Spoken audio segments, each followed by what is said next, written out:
Il y a un peu plus d'une semaine, l'un des deux sondages de mécènes qui aident à décider de certaines des vidéos que vous voyez chaque mois s'est conclu avec un message plutôt décisif qu'il voulait que je fasse une vidéo sur les canons de cuirassés pendant la Seconde Guerre mondiale. Similaire à celle que j'ai faite il y a quelque temps sur les canons anti-aériens pendant la Seconde Guerre mondiale. Maintenant, à l'époque, je pensais « Oh d'accord, ça sera intéressant, mais ça devrait aussi être relativement facile parce que j'ai fait tout le travail préparatoire en créant les tableaux et les formules, etc. pour faire tout cela fonctionner. Donc sûrement je dois juste entrer les données et nous verrons comment ça se passe, nous cracherons les résultats, les mettrons tous dans un joli graphique propre et ensuite je pourrais vous dire quels canons sont meilleurs que d'autres, mais oh combien j'avais tort. Vous voyez, il s'avère qu'il est en fait très difficile de quantifier les canons de cuirassés d'une manière qui ne l'est vraiment pas quand il s'agit de canons anti-aériens, et j'espère que pendant cette vidéo, vous verrez ce que je veux dire aussi bien que... Voici les résultats. N'hésitez pas à me dire dans les commentaires si vous êtes d'accord ou non avec eux. Alors, pour cela, laissez-moi expliquer un peu la technique, car c'est la même technique que j'ai utilisée lorsque je notais les canons anti-aériens, mais je n'ai pas particulièrement expliqué cela dans cette vidéo, donc je sais que quelques-uns d'entre vous ont demandé, mais depuis lors, en effet, ce que je fais, c'est que je crée un tableau de feuilles de calcul, je branche toutes les différentes variables que nous examinons, donc des choses comme le taux de tir moyen du canon, le poids de l'obus dans ce cas, eh bien c'était la même chose pour les canons anti-aériens, et puis vous devez commencer à décider ce qui est important pour un cuirassé, car par exemple la capacité de percer l'armure dans un canon anti-aérien n'est pas vraiment importante, mais elle est très importante pour un canon de cuirassé, et une fois que vous avez branché tout cela dans votre feuille de calcul, vous devez ensuite trouver un moyen de comparer chacune de ces valeurs les unes aux autres, mais d'une manière qui crache un résultat et cohérent à travers les valeurs, parce que bien sûr, disons quelque chose comme le taux de tir est mesuré en coups par minute, le poids de l'obus est mesuré en kilogrammes ou en livres, la portée est mesurée en yards et ainsi de suite, et chacune de ces valeurs est incroyablement différente. Vous savez, la portée est mesurée en dizaines de milliers de yards, le poids de l'obus est mesuré en milliers de livres ou en centaines de kilos. Et la capacité de percer l'armure est mesurée en pouces, à un ou deux chiffres, et bien sûr c'est très mobile car la pénétration de l'armure finira évidemment par tendre vers rien, alors que la portée, même le canon de cuirassé de la Seconde Guerre mondiale de la plus courte portée aura toujours une distance minimale de bien plus de 20 000 yards. Alors comment harmonisez-vous tout cela? Eh bien la formule que j'ai utilisée est la suivante pour chaque ligne qui définit évidemment plusieurs résultats. Vous calculez la valeur minimale et maximale et cela vous donne la plage. Donc par exemple avec, disons, la portée maximale des canons, la valeur minimale absolue était de 24 000 yards. La valeur maximale absolue dépassait légèrement 46 914 mètres. Vous pouvez déterminer la portée et calculer la moyenne à partir de deux tableaux séparés. Il faudra expliquer cela plus en détail ultérieurement. Pour cet ensemble de données particuliers, et ensuite j'ai appliqué une formule qui était essentiellement quel que soit le résultat pour cette arme particulière. Donc si nous utilisons la portée et que nous prenons, disons, l'un des premiers modèles de canon américain de 14 pouces, donc le genre que vous trouveriez sur un cuirassé de classe Pennsylvania, par exemple, il s'avère que la variante modifiée de la Seconde Guerre mondiale a une portée maximale à l'élévation maximale de 34 300 yards. Donc de cela, vous retirez la portée minimale qui est impliquée dans l'ensemble de données, puis vous divisez tout cela par la différence entre les valeurs maximales et minimales absolues dans l'ensemble complet des données. Ce que cela fait, c'est qu'il enlève effectivement la valeur minimale, donc vous avez votre différence entre le maximum et le minimum et où se situe cette figure particulière que vous analysez dans cela. Donc vous avez créé une figure de 0 à quelque chose, et en le divisant par le total, vous obtenez bien sûr un pourcentage que vous pouvez ensuite multiplier par 10, arrondir à un chiffre après la virgule, et ce que vous avez effectivement établi, c'est où sur cette échelle que vous avez créée se situe cette figure particulière sur une échelle de 1 à 10. Donc pour aider à cette explication, utilisons des chiffres complètement arbitraires et disons que les valeurs de pénétration maximale et minimale pour les obus perforants étaient, disons, 20 pouces et 10 pouces. Donc vous avez alors un canon dans votre ensemble de données que vous examinez et la pénétration de l'armure de son obus est de 15 pouces. Donc vous retirez 10 des 15, ce qui vous donne 5. Vous remarquez une différence globale de 10, soit évidemment 5 sur 10. Cela vous donne 0,5 multiplié par 10. Vous revenez à 5 pour un score de 5 sur 10. Ce qui est parfaitement logique, car bien sûr 15 se situe directement entre 10 et 20, donc si votre pénétration d'armure de 20 pouces est évidemment votre 10 sur 10, parce que c'est une échelle relative, et votre pénétration d'armure de 10 pouces est 0 sur 10, c'est le canon le plus faible, alors votre pénétration de 15 pouces est 5 sur 10, parce que c'est à mi-chemin. Maintenant, ce que cela signifie, bien sûr, c'est que si vous avez un canon qui fonctionne bien en dehors des paramètres d'une manière ou d'une autre, tout le monde se déplace vers le haut ou vers le bas de l'échelle. Un peu à cause de cela, mais c'est pourquoi vous avez de grands ensembles de données, et cela peut aussi refléter à quel point un canon est bon s'il surpasse complètement tout le monde, ou en effet à quel point il est mauvais s'il fait paraître tout le monde bon. En comparaison à lui-même, cela vous donne un point de données, que ce soit la portée du canon, la capacité de pénétration de l'armure du canon, etc. Et une fois que vous avez additionné tous les critères que vous mesurez, vous pouvez ensuite faire la moyenne des chiffres pour les différents scores que chaque canon a reçus pour donner un score moyen global qui se compare alors à tous les autres canons. Il y a maintenant 2 points importants à noter ici. L'un est quelle variable vous mesurez. C'est évidemment très important car si vous mesurez quelque chose qui n'a en réalité rien à voir avec la qualité du canon, cela pourrait compliquer et fausser vos résultats, mais vous devez également prendre en compte l'importance de chaque chose que vous mesurez. C'est intéressant car autant, sinon plus, que les variables que vous choisissez de mesurer en premier lieu, l'importance que vous accordez à chaque variable est peut-être la plus grande opportunité pour les préjugés personnels de s'insinuer. Donc, par exemple, beaucoup d'entre vous savent que je ne tends pas à valoriser les chiffres de portée qui sont bien supérieurs à 30 milliards.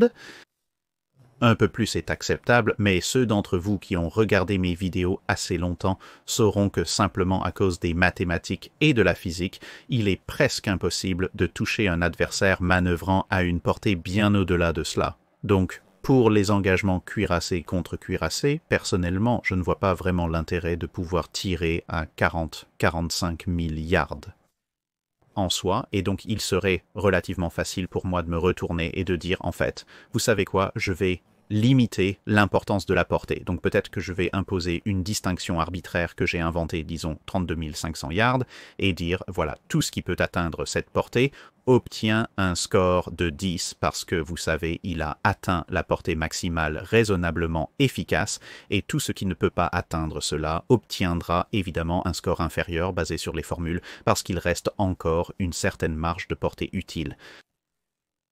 Mais d'une part, cela serait en grande partie arbitraire de ma part, et d'autre part, il est beaucoup trop facile de devenir étroit et borné lorsqu'il s'agit d'attribuer une importance à une variable comme celle-ci, parce que, bien sûr, vous pourriez avoir une réaction instinctive ou une théorie ou une hypothèse sur pourquoi quelque chose n'entre pas particulièrement lourdement dans une équation, comme par exemple mon opinion sur la portée, mais si vous êtes honnête avec vous-même, vous devez alors vous arrêter et penser d'accord, mais c'est un aspect très particulier de cela. Maintenant, vous pourriez penser, qu'est-ce que vous voulez dire? Eh bien, oui, je maintiens toujours l'idée que vous ne toucherez probablement jamais grand-chose au-delà de 30 milliards parce que, comme je l'ai dit, l'ennemi peut simplement se déplacer s'il regarde vos éclats de bouche, mais la portée globale d'un canon a en réalité beaucoup plus à voir avec d'autres facteurs, car si un canon peut, disons, atteindre 30 milliards à une élévation de 30 degrés, alors ces obus vont suivre une certaine trajectoire balistique, et cela signifie qu'à la fin, ils vont plonger pas mal, mais aussi vous allez devoir élever davantage pour atteindre des portées de combat plus raisonnables, disons 20 à 25 milliards, et cela va affecter la capacité de votre obus à percer l'armure de ceinture de quelqu'un, parce que l'angle d'incidence sera plus grand. Mais si vous avez un canon qui peut tirer jusqu'à 45 milliards, bien sûr, vous ne toucherez probablement jamais rien à 45 milliards. Mais ce truc va tirer à des portées plus proches, disons 20-25 milliards, pratiquement parlant, comparé à l'obus à portée beaucoup plus courte en ligne droite. Évidemment, il n'atteindra pas ce degré d'angle, mais un certain angle. Mais il va arriver à un angle beaucoup plus faible, ce qui va améliorer sa capacité à percer l'armure de ceinture. D'autres variables peuvent influencer la trajectoire de l'obus, mais c'est un facteur assez important. Et donc avoir un canon de très longue portée. En soi, tout à coup, ne semble pas trop mal. Maintenant encore, dans cette hypothèse ou considération que je vous propose, vous allez examiner une situation où les deux navires s'engagent toujours dans la fourchette un peu plus pratique de 20-25 milliards. Ils n'exploitent pas la capacité d'envoyer leurs obus beaucoup plus loin en soi, mais ils exploitent la capacité que leur donne ce potentiel pour mieux performer ou performer moins bien selon le canon à des distances beaucoup plus proches. Et maintenant, tout à coup, j'ai construit un argument pour dire « Eh bien, en fait, la portée est importante parce que la portée en soi n'est qu'une distance. La façon dont vous l'utilisez est complètement différente. » Donc, utiliser votre canon à très longue portée pour essayer de toucher des gens à très longue distance est, à mon avis, franchement un peu idiot. C'est à vous de choisir, ce n'est pas vraiment dû à la capacité du canon. Si vous utilisez ce canon à très longue portée pour tirer sur quelqu'un dans un style d'interface point-and-click à courte portée, cela peut poser problème. Encore une fois, c'est un choix que vous avez, mais c'est seulement un choix que vous avez parce que votre arme avait cette capacité de portée ridicule en premier lieu. Et c'est effectivement, j'espère que vous pouvez comprendre ce que je veux dire par prendre en compte toutes les variables et ne pas laisser vos propres préjugés dire « je pense que c'est moins important » ou « je pense que c'est plus important ». Donc je vais attribuer un facteur d'échelle à cela pour qu'il affecte plus ou moins la formule. Vous pouvez donc être sûr que pour cela et la vidéo sur le canon anti-aérien précédente, je n'ai pas laissé cela se produire, je n'ai donné aucun modificateur à aucun des scores, je les ai simplement présentés chacun comme un score sûr, et ils ont tous un poids égal lorsqu'il s'agit du calcul final, contrairement au canon anti-aérien. Vidéo, les canons des cuirassés ont bien un avantage. Et un score pro est con aussi. Pour la plupart, ceux-ci sont juste assez moyens. J'ai seulement fait des notes spécifiques ou des modifications spécifiques au score pro ou con lorsqu'un canon de cuirassé a une caractéristique très très notable qui est à son avantage ou à son désavantage. Et il y a plein de bonnes raisons à cela. Manque relatif de liste pro et con. Mais les deux plus grandes sont tout d'abord, simplement dit, les canons de cuirassé de la Seconde Guerre mondiale étaient une technologie beaucoup plus mature que les canons anti-aériens. Les canons anti-aériens n'existaient même pas jusqu'à la Première Guerre mondiale. Et aucune des armes anti-aériennes qui ont été utilisées pendant la Seconde Guerre mondiale n'avait vraiment beaucoup, voire aucune connotation avec les efforts très primitifs qui ont été faits au début, au milieu et même à la fin de la Première Guerre mondiale. Même le pom-pom était une variante beaucoup plus avancée de l'original de 2 livres apparus à la fin des années 10 et au début des années 20. Et donc diverses nations ayant des difficultés plutôt intéressantes, ou en effet des avantages avec des armes anti-aériennes, à ce moment-là n'est pas exactement surprenant. À l'inverse, le grand canon de cuirassé tirant des obus rayés. Eh bien, cela existait déjà au moment dont nous parlons pendant la Seconde Guerre mondiale depuis bien plus d'un demi-siècle. Donc, bien qu'il y ait beaucoup de variabilité dans les capacités des armes à feu, etc., la plupart des nations ont au moins une idée de comment construire un canon de cuirassé à peu près décent, et ainsi, en conséquence, il n'y a pas trop de pour et de contre absolus quand il s'agit de beaucoup de ces armes en dehors des indices de performance mesurables. Maintenant, je peux entendre certains d'entre vous dire, eh bien, qu'en est-il de quelque chose comme, disons, les premières normes américaines, avec leurs canons regroupés beaucoup trop près l'un de l'autre, et cela affectant leur précision, ou la pratique britannique d'avoir leurs magazines pour les charges et les salles de coquilles dans l'alignement opposé à ce que la plupart de tout le monde a fait, et ainsi de suite. Oui, ce sont des problèmes qui pourraient être abordés et quantifiés en pour et contre. Cependant, il s'agit des canons, pas de l'ensemble du système d'armes. Donc, où vos magazines sont arrangés, c'est une partie de votre système d'armes global, que vous empilez vos canons vraiment près l'un de l'autre ou les écartez beaucoup. C'est un problème lié à la conception de votre tourelle, ce n'est pas vraiment quelque chose à voir avec la valeur du canon lui-même, parce que ce canon peut être mis dans d'autres situations, et en effet, dans un certain nombre de cas, a été mis dans d'autres situations, différents montages, différents navires, etc., où il se comporterait différemment en fonction de l'environnement dans lequel il a été placé. Mais si vous preniez simplement ces canons sur ces différents navires et les aligniez séparément sur les champs de tir, ils ont une performance de base sur laquelle vous pouvez soit construire un système d'armes vraiment très bon, soit le compromettre et en faire un système d'armes pire. Mais quelle que soit la façon dont vous le faites, c'est à vous de voir, cela n'a rien à voir avec la capacité de base réelle du canon, mais bien sûr, il est inévitable que certains problèmes soient encore affectés par des facteurs externes au-delà du simple canon. Par exemple, le gros éléphant dans la pièce serait la portée. La plupart des canons pourraient probablement tirer beaucoup plus loin s'ils étaient autorisés à s'élever plus haut, mais beaucoup de tourelles ne vous permettraient tout simplement pas de vous élever au-delà d'un certain point, et en effet, certaines d'entre elles ont été modifiées pendant la période d'entre-deux-guerres pour permettre aux canons de s'élever plus haut afin qu'ils puissent obtenir une plus longue portée. C'est maintenant cela.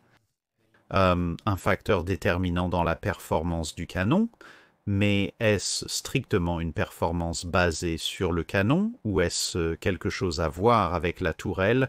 Je pense que dans ce cas particulier, en ce qui concerne la portée, il s'avère que c'est un peu des deux, mais on ne peut pas nécessairement extraire l'un de l'autre, et donc vous savez, cela devrait probablement être inclus, car finalement, alors que nous regardons principalement la capacité du canon, et comme nous l'avons dit auparavant, pas la capacité de l'ensemble du système d'armes dans son ensemble. Nous essayons également de trouver une sorte d'indication pratique sur ce que ces canons auraient fait et comment ils se seraient comportés les uns par rapport aux autres s'ils s'étaient affrontés dans un combat réel dans la Seconde Guerre mondiale, et pas seulement une sorte de vache sphérique dans un scénario de vide parfait. Donc, avec tout cela de côté, vous pourriez vous demander pourquoi vous pensiez que c'était particulièrement difficile à décider. Eh bien, c'est simplement le fait que les humains, dans ce cas particulier, moi, sont toujours en charge de choisir les variables à inclure, même si nous ne laissons aucune variable particulière avoir plus ou moins de biais qu'une autre. Et cela signifie que vous pouvez commencer avec ce qui semble être une bonne idée, et ensuite cela crache un tas de résultats, et vous les regardez et vous dites non, non, il y a quelque chose qui ne va pas ici, il y a quelque chose de très faux ici, et je n'aime pas ça. Et pas seulement que je n'aime pas ça, je sais pour un fait que ce résultat est objectivement faux. Alors passons en revue les données, les 3 itérations avec lesquelles j'ai finalement terminé, et vous verrez ce qui s'est passé. Donc, le premier ensemble de données, le format original que j'allais utiliser pour essayer de déterminer quels étaient les meilleurs et les pires canons de cuirassé, était le suivant. Voici les éléments inchangés que je vais décrire. Premièrement, j'ai choisi de séparer les canons en 2 groupes. La raison en est qu'il y avait effectivement 2 générations d'armement présentes sur les cuirassés pendant la Seconde Guerre mondiale. Il y a ce que j'ai défini comme des canons d'avant 1930 et des canons d'après 1930, ou si vous voulez une variante plus grossière, des armes datant de la Première Guerre mondiale et des armes plus modernes, et j'ai décidé qu'il serait injuste de les regrouper tous dans un grand tas parce qu'il y a vraiment d'excellentes armes de l'époque de la Première Guerre mondiale, ou des armes d'avant 1930, je suppose, et il y a aussi en fait des armes d'après 1930 relativement médiocres. mais simplement à cause du changement technologique impliqué, certaines très bonnes armes pourraient être négligées si vous regardez, disons, les choses d'avant 1930, et certaines des armes pas si bonnes de l'ère d'après 1930 pourraient finir par paraître un peu plus positives qu'elles ne l'étaient réellement. Donc, une fois que vous avez fait cette division, j'ai initialement décidé de caractériser chaque arme par ce qui suit, son taux de tir moyen. Ce ne serait pas le taux de tir maximum. Ce serait ce que les différents documents disaient être le taux de tir attendu, ou s'il y avait une gamme de taux de tir attendus. Puis j'ai opté pour un chiffre au milieu de tout cela. Maintenant, pourquoi inclure le taux de tir quand le taux de tir typique dans n'importe quel engagement, indépendamment de la vitesse à laquelle les armes pourraient théoriquement tirer, était d'environ 1 minute? Eh bien oui, c'est la réalité de la plupart des guerres navales. Cependant, une fois que vous arrivez aux étapes finales d'un combat naval particulier, avec des canons de cuirassé, c'est là que la cadence de tir devient vraiment importante. Donc pour porter ces coups mortels, une fois que vous avez établi la portée, c'est très important si vous parvenez à surprendre quelqu'un et à l'embusquer, comme disons Washington contre Kirishima, la cadence de tir est très importante pour vous assurer de les frapper fort et de les maintenir au sol. Et aussi la cadence de tir globale, tout comme la portée dont nous avons discuté plus tôt, peut avoir des effets secondaires intéressants, car oui, vous pourriez avoir une cadence de tir beaucoup plus élevée qu'un coup par minute. La cadence de tir pourrait à peine atteindre un coup par minute. Mais lorsque vous essayez de maintenir une cadence de tir d'environ un coup par minute, la moyenne dans l'engagement typique d'un cuirassé, si vous êtes confortablement dans vos capacités pour faire cela, alors vous allez passer un moment relativement simple, alors que si vous êtes juste à la limite de vos capacités pour maintenir cette cadence de tir, les chances que quelque chose se passe mal sont en fait beaucoup plus élevées. Donc le taux de tir est définitivement dedans, puis vous avez le poids de l'obus.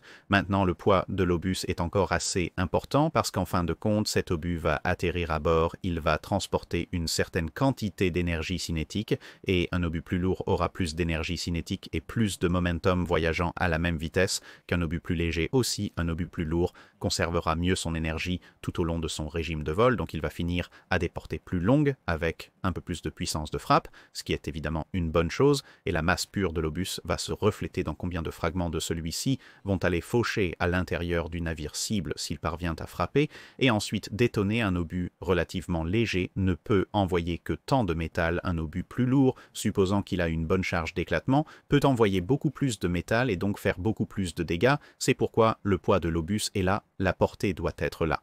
Nous avons déjà passé en revue la portée comme un exemple précédent, donc je ne dirai pas grand-chose de plus à ce sujet, mais il suffit de dire, vous savez, si oui ou non vous pouvez toucher une cible. Une portée donnée est assez importante, et une fois que vous dépassez une certaine portée, avoir une portée extra longue vous donne des capacités supplémentaires. La pénétration de l'armure maintenant, c'est un point amusant. Où mesurez-vous sa pénétration d'armure? La mesurez-vous à la bouche du canon? Cela pourrait donner au canon à haute vélocité avec des obus plus légers un avantage injuste. La mesurez-vous à la toute fin de sa portée lorsque l'obus tombe essentiellement juste dans l'eau? Vous ne pouvez pas tirer cet obus plus loin. Encore une fois, cela pourrait être un facteur utile pour déterminer l'énergie retenue, mais cela donne aux obus plus lourds un certain avantage. Lorsque vous regardez les choses en termes de réalisme, vous ne toucherez probablement rien là-bas. Vous devez donc trouver un juste milieu. Et j'ai décidé d'aller avec quelle est la capacité de pénétration de l'armure d'un obus tiré de ce canon à 20 000 yards, parce que chaque canon pouvait atteindre 20 000 yards. Et 20 000 yards est une distance assez raisonnable pour atteindre votre cible. Et donc cela semble une bonne valeur que vous pouvez vérifier sur tous les canons et dire, bien relativement parlant à une distance de combat décente, c'est la capacité de ce canon par rapport à ces autres canons, donc c'est maintenant inclus. J'ai également inclus le taux d'élévation et le taux de formation, car beaucoup de ces canons doivent être rechargés à 0 ou à des angles très bas. Donc si vous êtes engagé dans un combat à longue portée, la rapidité avec laquelle vous pouvez amener ce canon à descendre pour être rechargé et ensuite le remonter pour tirer peut bien être un facteur déterminant dans l'issue de la bataille. Donc le taux d'élévation semble raisonnable à inclure le taux de formation. C'est donc la vitesse à laquelle les canons peuvent pivoter vers la cible. Dans certaines situations, cela pourrait être crucial, en particulier lors de combats rapprochés ou d'embuscades.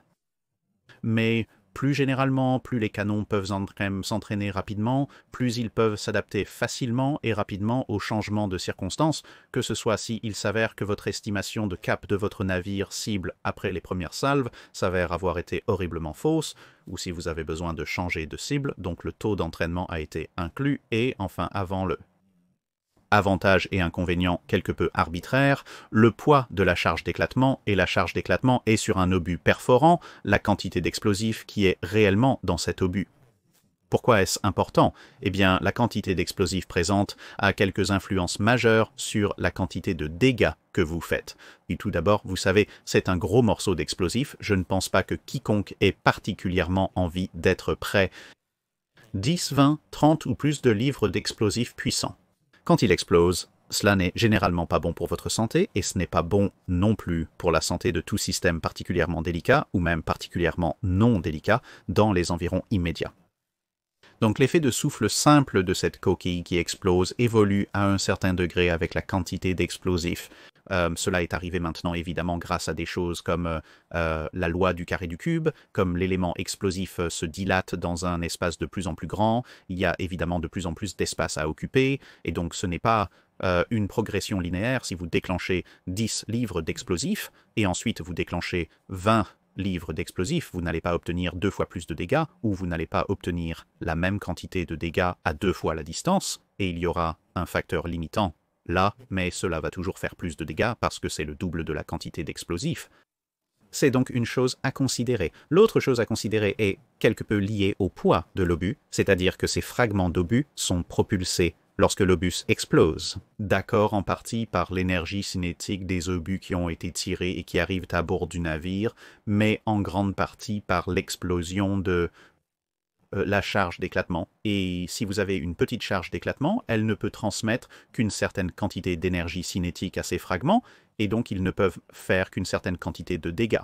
Si vous avez une charge d'éclatement plus grande, il y a évidemment plus d'énergie à transmettre à ces fragments, donc ils feront plus de dégâts. Avoir une grande charge d'éclatement est généralement une bonne chose, tant qu'elle ne compromet pas la capacité globale de l'obus à percer l'armure en premier lieu.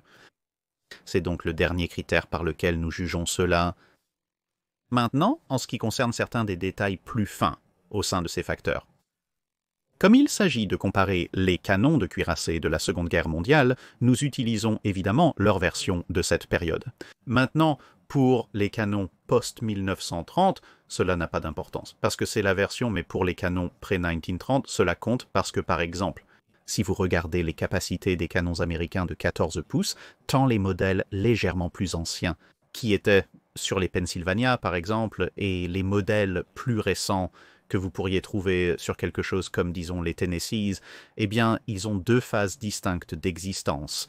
Et la version de cela qui se trouve dans leur forme de la Première Guerre mondiale, avec des obus de l'époque de la Première Guerre mondiale, et ainsi de suite, est nettement moins capable que les versions réaménagées et retravaillées de ces canons pendant la Seconde Guerre mondiale. Donc vous devez prendre la variante de la Seconde Guerre mondiale parce que c'est celle qui aurait réellement été tirée. Et en effet, comme un tas de cuirassés japonais l'ont découvert à Surigao Strait, a été tiré pendant le conflit. De même, vous avez des choses comme le canon de 14 pouces sur la classe Congo et aussi la classe Fuso Nisei pour cette question, bien qu'il n'ait pas vraiment fait grand-chose avec eux. Le canon britannique de 15 pouces a été modifié pendant la guerre avec des ensembles différents de coquilles et de caractéristiques de performance pendant la Première et la Seconde Guerre mondiale. C'est le seul canon qui apparaît sur les 2 listes. Et ainsi de suite, et ainsi de suite. Alors quels canons sont allés dans quelle catégorie? Eh bien, pour la marine américaine, il y avait 4 entrées dans la catégorie des canons d'avant, 1930. Les canons de 12 pouces, comme on en trouve sur l'Arkansas. Les canons de 14 pouces que j'ai mentionnés auparavant, comme on en trouve sur des choses comme New York, Texas, Arizona, Pennsylvanie, etc. les canons de 14 pouces plus tardifs, comme on en trouve sur les Tennessee et New Mexico, les canons de 16 pouces trouvés sur les Colorado, et puis vous avez les Japonais, le canon de 14 pouces, comme on en trouve sur les Congos, Fusos et Iseis, et les canons de 60 pouces sur les Nagatos.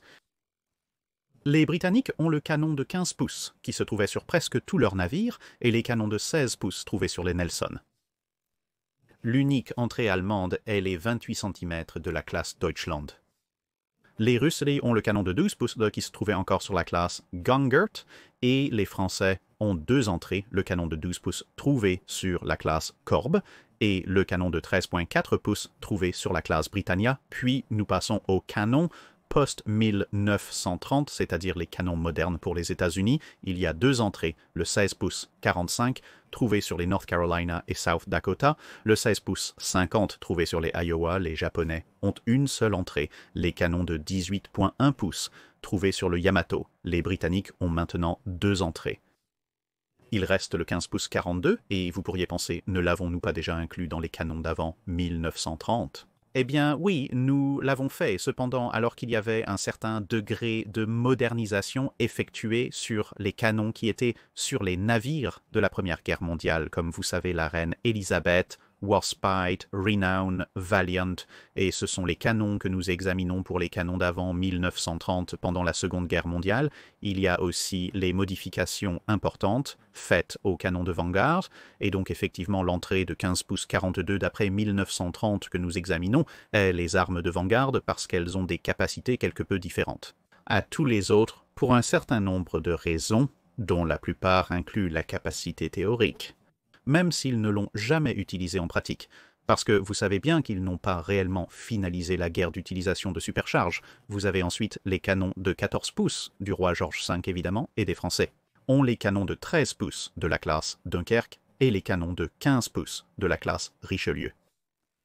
Les Italiens ont une paire d'entrées, les canons de 12,6 Ribord de la Doria, et les classes Cavor, et oui, je sais que ces canons ont commencé leur vie comme des canons de 12 pouces avant 1930, mais parce qu'ils ont été percés et réaménagés après 1930, j'ai décidé de les inclure dans l'armement post-1930 parce qu'ils sont maintenant d'un calibre différent. S'ils les avaient gardés à 12 pouces, je les aurais classés dans les armes d'avant 1930, mais ce n'est pas le cas, donc les voici. Vous avez ensuite les canons de 15 pouces des Latorios, et bien sûr les Allemands qui arrivent avec le canon de 15 pouces et le canon de 11 pouces du Scharnhorst.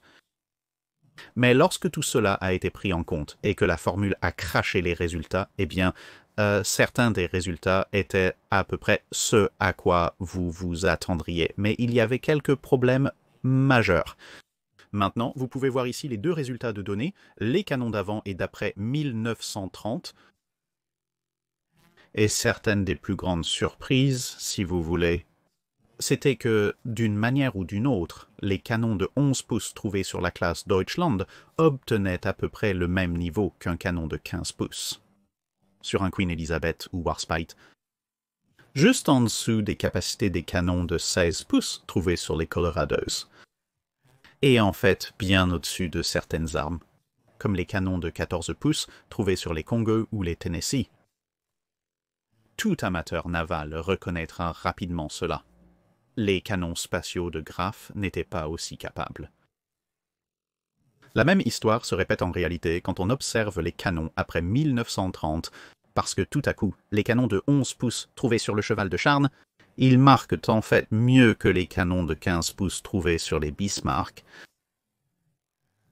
ainsi que mieux que les canons de 13 pouces sur les Dunkerque, les canons de 14 ou 15 pouces que les Britanniques utilisaient, les Komitet Gozudarstvenoi, Bezopasnosti et Vanguard. En fait, les seules armes qui marquent légèrement plus haut que les canons de 11 pouces, trouvés sur le cheval de Schoen sous ce système de score, sont les canons de 15 pouces de Richelieu et les canons de 16 pouces des classes North Carolina, South Scotia et Iowa, et les canons de 18 pouces de Yamato. Et une fois de plus, pendant que vous savez, Scharnhorst était un navire assez agréable. Je ne pense pas qu'un historien sérieux va s'asseoir là et soutenir que Scharnhorst avait un meilleur armement que Vanguard ou même Bismarck. Alors, pourquoi était-ce ainsi? Je suis revenu sur les données et j'ai réalisé qu'il y avait quelques problèmes avec elles. Non pas avec les données elles-mêmes étaient précises, mais les problèmes étaient que j'avais inclus le taux d'élévation et le taux d'entraînement, et le taux d'élévation et le taux d'entraînement, ils étaient inclus pour les raisons que j'ai mentionnées plus tôt, mais ensuite j'ai réalisé, bien sûr, ce sont des problèmes avec les tourelles, pas strictement les canons eux-mêmes, et bien sûr, le canon de 11 pouces étant tellement plus léger signifiait que si vous mettez une tourelle à l'échelle d'un cuirassé sur un navire à l'échelle d'un cuirassé, ou bien un grand croiseur blindé ou une coque de croiseur lourd pour les Deutschland, bien sûr, il va tourner plus vite, bien sûr, il va s'élever mieux, et parce que dans les deux cas, ces canons étaient en tête de classe dans ces facteurs particuliers, cela poussait leur score moyen global à monter de manière disproportionnée, et donc, bien que chaque ensemble de données individuelles était précis, le choix des données signifiait que nous n'obtenions pas un résultat que quiconque reconnaîtrait comme étant proche de la crédibilité. Ma réaction initiale a donc été d'éliminer toutes les données liées aux tourelles elles-mêmes, donc le taux d'élévation et le taux de formation devaient disparaître, et j'ai également éliminé la portée, car comme mentionné précédemment, la portée était affectée par la hauteur à laquelle la tourelle était autorisée à s'élever, pas nécessairement par la capacité du canon lui-même, et cela a donné lieu à ce deuxième ensemble de données. Cela semble nettement mieux. Les canons de 11 pouces des Deutschlands et du Scharnhorst ont considérablement baissé, et le reste des résultats est probablement plus en accord avec ce que vous attendriez. Mais ensuite, j'ai dû m'arrêter et y réfléchir un peu parce que je me suis dit, d'accord, je garde définitivement l'élévation et l'entraînement à l'écart parce que c'est définitivement un facteur des tourelles, c'est pas vraiment quelque chose à voir avec les armes elles-mêmes, autre que leur poids, et le poids des armes n'est pas mesuré dans cette catégorie parce que nous parlons de la performance des armes en tant qu'armes destructrices de navires. Mais qu'en est-il de la portée ? Et cela m'a dérangé pendant longtemps. Puis je me suis souvenu de ce que j'ai effectivement maintenant expliqué dans cette vidéo plus tôt, c'est-à-dire que oui, bien que la portée soit liée aux tourelles, c'est très certainement un facteur matériel dans la façon dont les armes ont réellement performé pendant la Seconde Guerre mondiale. Il y a eu des cas où certains navires pouvaient obtenir la portée et d'autres non. Et il y a eu des cas où la performance des obus de l'un ou de l'autre était soit décalée, soit particulièrement bonne, à cause de ces valeurs inhérentes dont nous avons parlé plus tôt, qui viennent avec une arme à très longue portée, et donc j'ai élaboré la fiche de données finale qui ressemble à ceci, et cela implique d'ajouter la portée à nouveau dans l'équation. Donc les variables finales prises en compte sont le taux de tir, le poids de l'obus, la portée de l'arme dans sa forme pendant la Seconde Guerre mondiale, sa capacité à percer l'armure à 20 milliards, le poids de la charge d'éclatement et puis les avantages et inconvénients étaient absolument applicables. Maintenant, j'aurais inclus pour être juste la probabilité de la zone circulaire ou le taux de 50%, c'est-à-dire une mesure de la précision de l'arme elle-même. Mais malheureusement, je n'ai pas pu trouver de valeur fiable, ou dans certains cas aucune valeur pour la majorité des armes.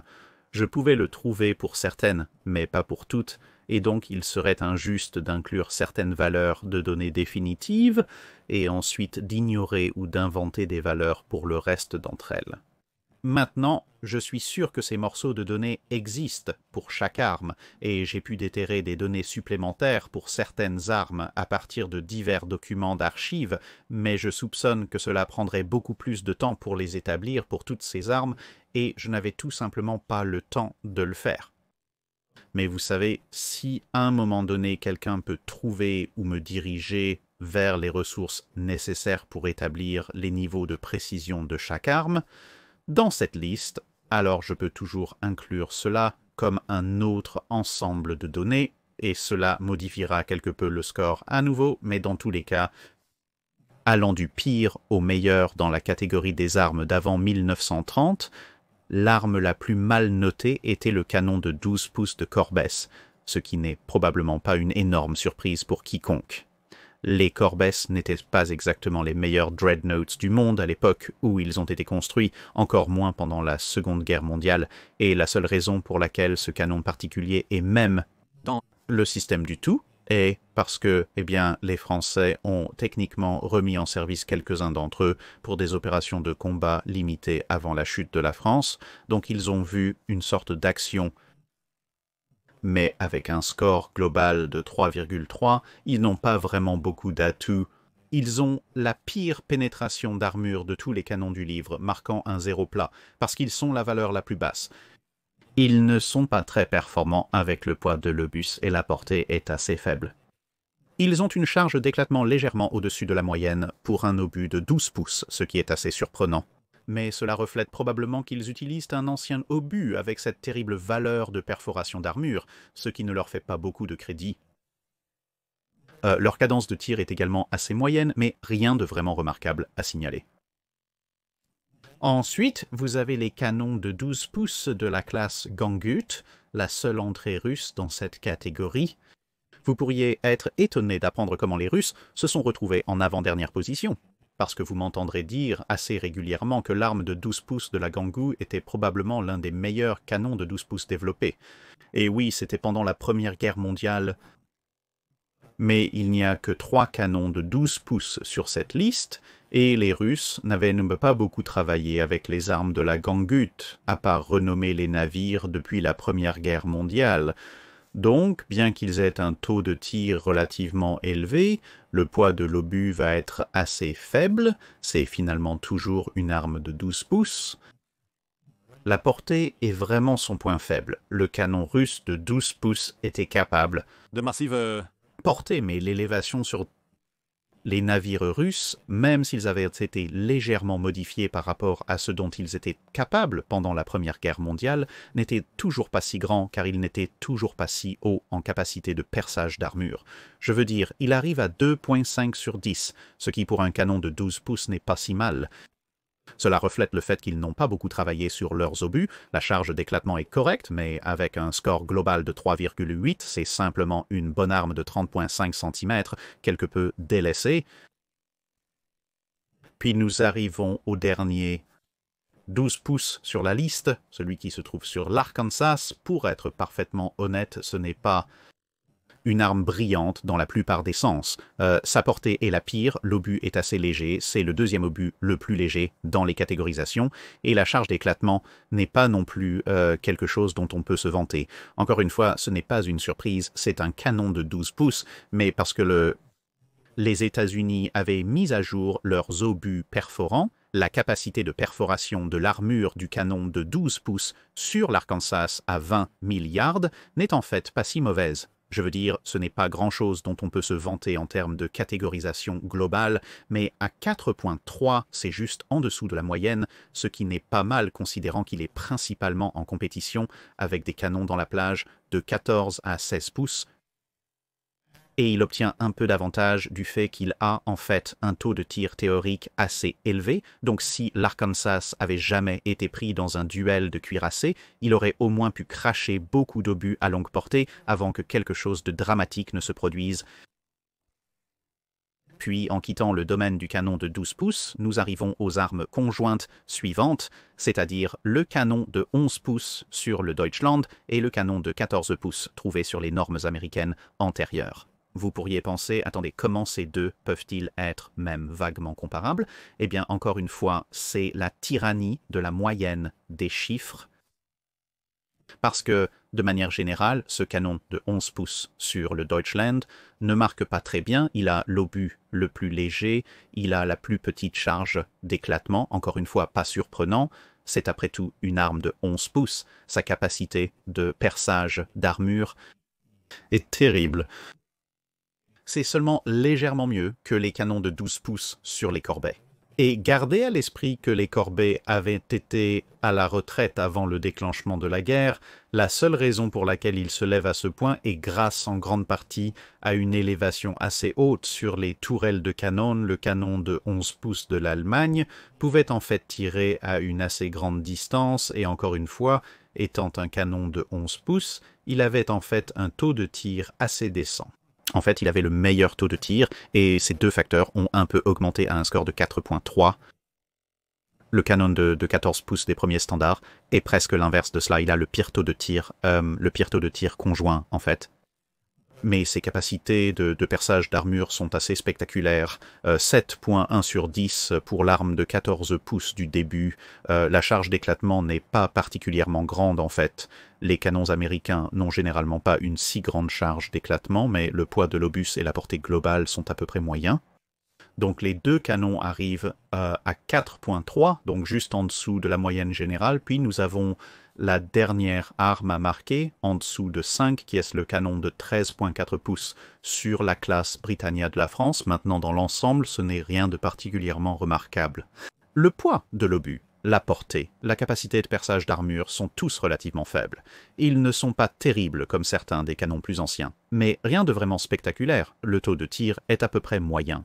Mais là où il revient encore, et c'est parce qu'il utilise en fait un obus plus ancien, c'est qu'il a une charge d'éclatement très lourde, donc si avec ses capacités de perçage d'armure quelque peu médiocres, il parvient à se frayer un chemin dans votre navire, cet obus va en fait faire mal de manière surprenante.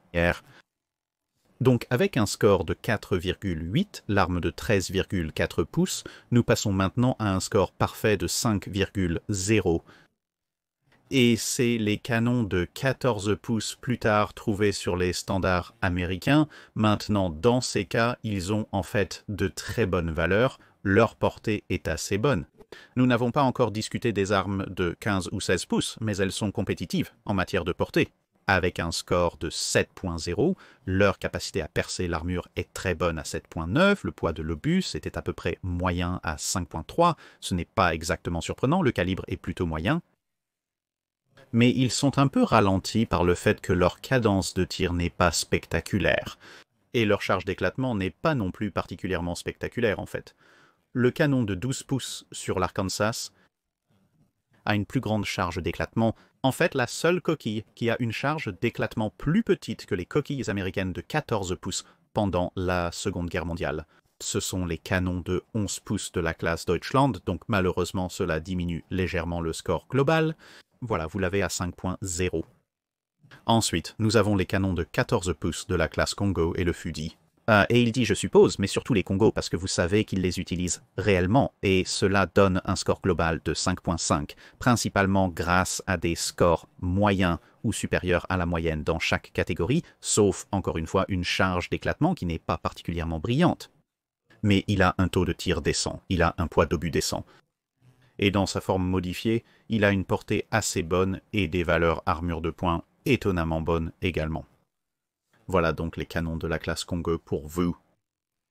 Et puis juste à côté d'une position sur le podium, ce sont les canons de 16 pouces des États-Unis que l'on trouve maintenant sur les Colorado. Ce n'est pas pour dire que les canons du Colorado obtiennent de mauvais résultats dans toutes les catégories. Ils ont des chiffres de portée légèrement supérieurs à la moyenne, pas réellement une aussi bonne portée que les canons de 14 pouces modifiés, mais c'est grâce au fait que ces canons avaient été légèrement plus modifiés au moment où vous êtes arrivé en 1939 ou 1941 que le Colorado avait été. Ils sont quelque peu déçus pour leur calibre par leur charge d'éclatement, mais c'est toujours en moyenne, donc la portée de la charge d'éclatement. Pas nécessairement ce que vous attendez d'un canon de 16 pouces, mais toujours pas mal dans l'ensemble, et les canons du Colorado sont en fait en tête du tableau dans deux catégories. Ils ont le plus lourd obus de la Seconde Guerre mondiale, de tous ces canons d'avant les années 30, et ils ont la meilleure capacité de pénétration d'armure.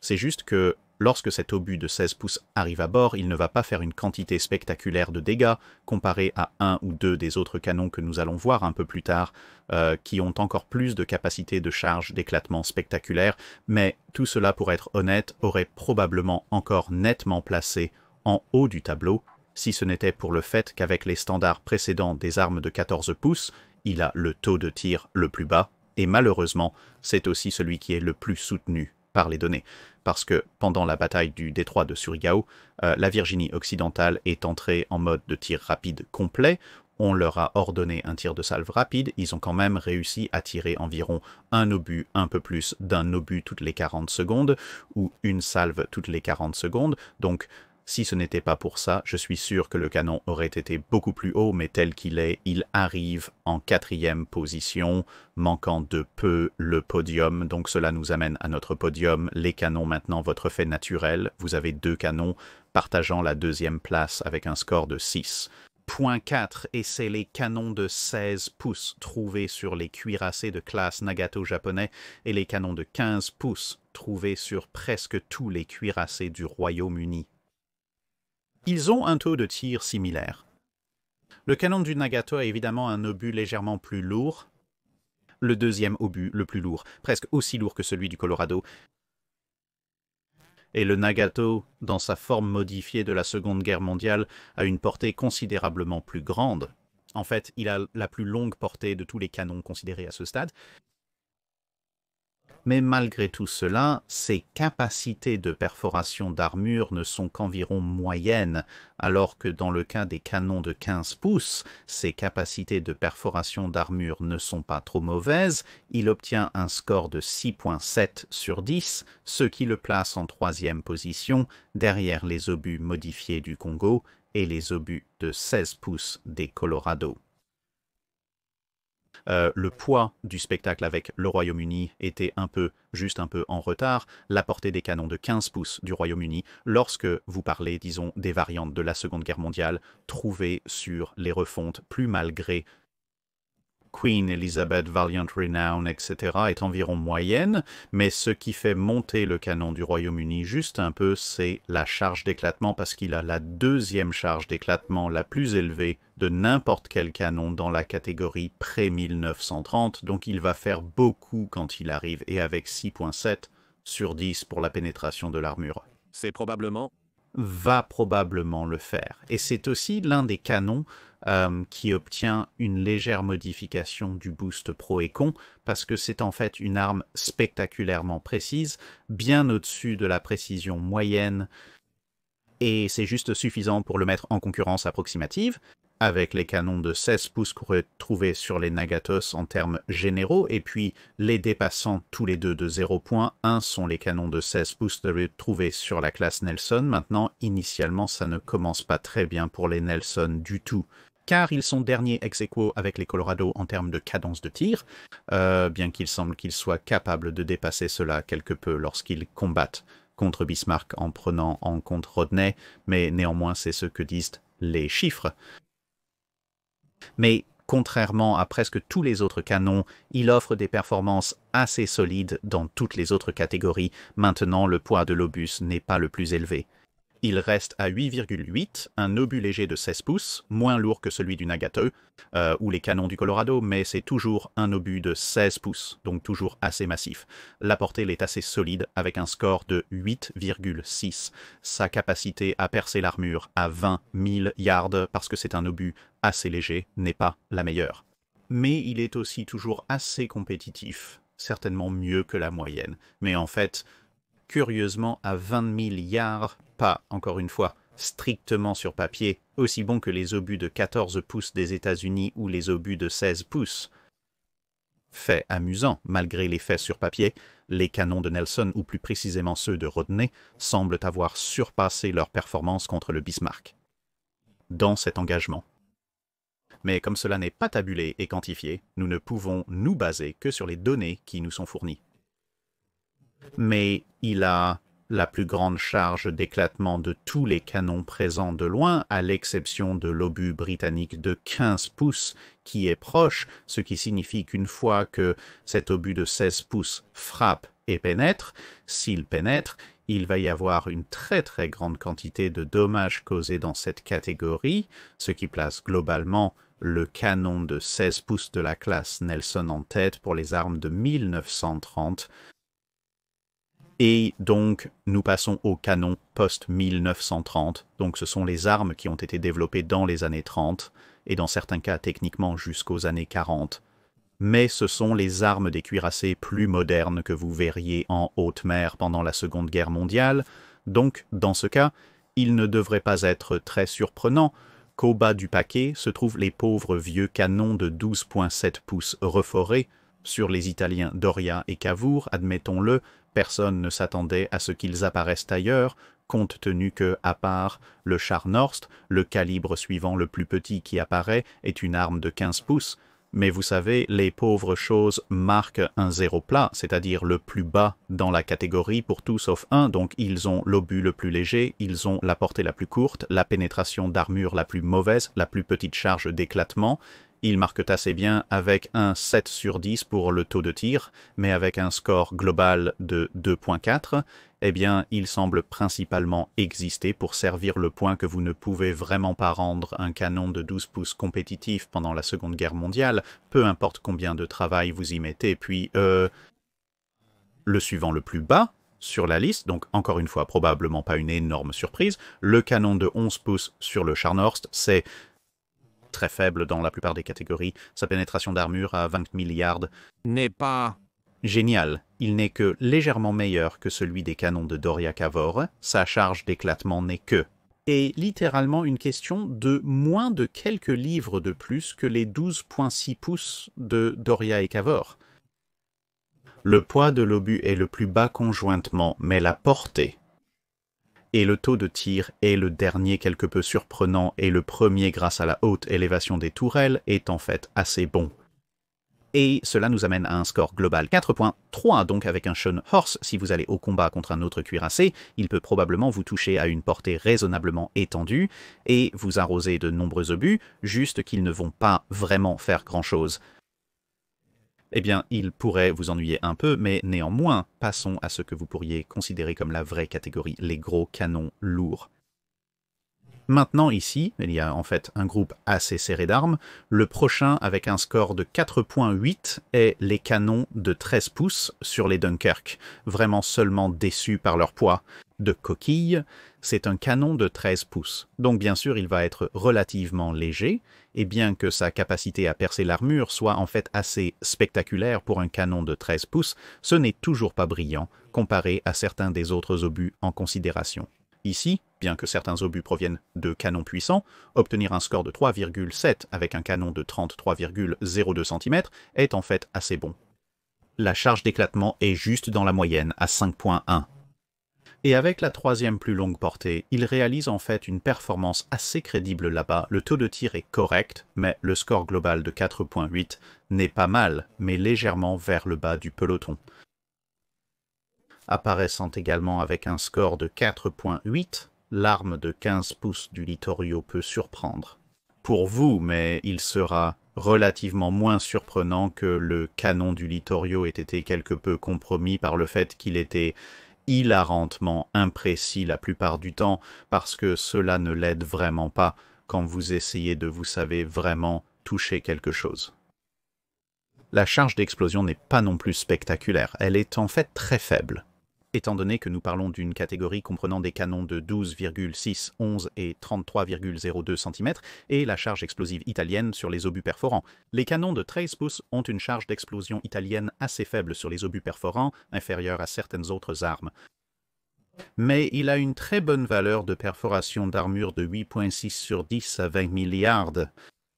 Il a en fait, étonnamment, la plus longue portée de tous les canons existants.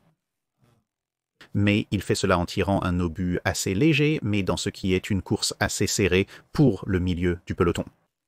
Malheureusement, son taux de tir global, qui est assez bas, en fait, c'est le plus bas de tous les canons dans cette catégorie, le laisse tomber assez spectaculairement, ce qui signifie qu'avec un score de 4,8, il ne peut rivaliser globalement qu'avec les canons de 13 pouces du Dunkerque en termes de valeur absolue.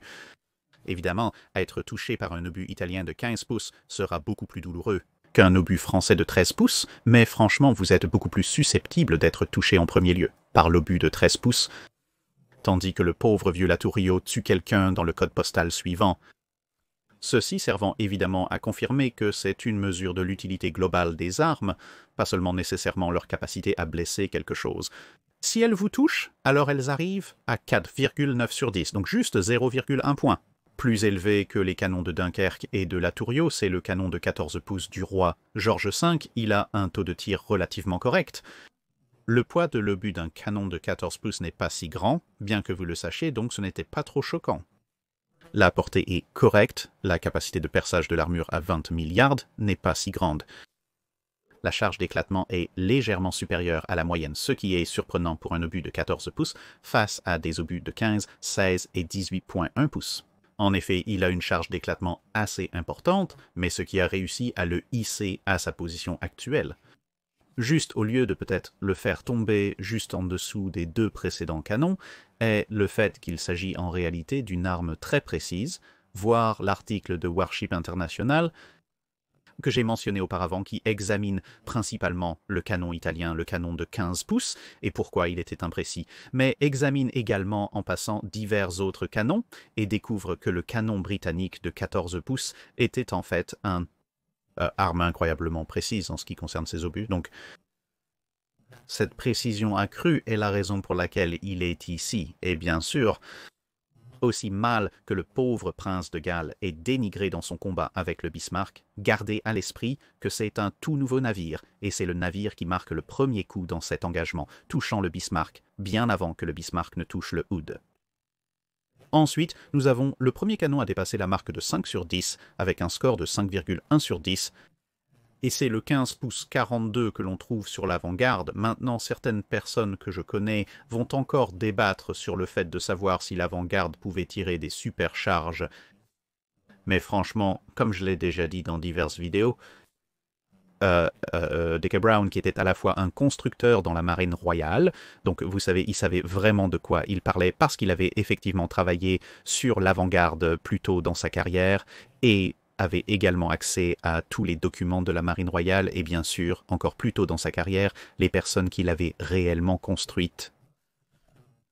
Eh bien, lui et un certain nombre d'autres historiens réputés ont tous dit que oui, l'avant-garde était capable de tirer des surcompresseurs, ses montages étaient renforcés pour le faire, mais en temps de paix, qui était toute sa carrière, elle n'en était pas équipée et ne les utilisait pas à cause des préoccupations concernant l'usure supplémentaire des canons, mais elle aurait été équipée en temps de guerre, ce qui la rendait assez unique, car elle était le seul navire armé de 15 pouces qui avait à la fois la capacité d'utiliser les surcompresseurs et ses canons capables de s'élever à 30 degrés. Donc je vais faire confiance à sa parole sur ce point. Je pense que je suis sur un terrain assez sûr, et donc en utilisant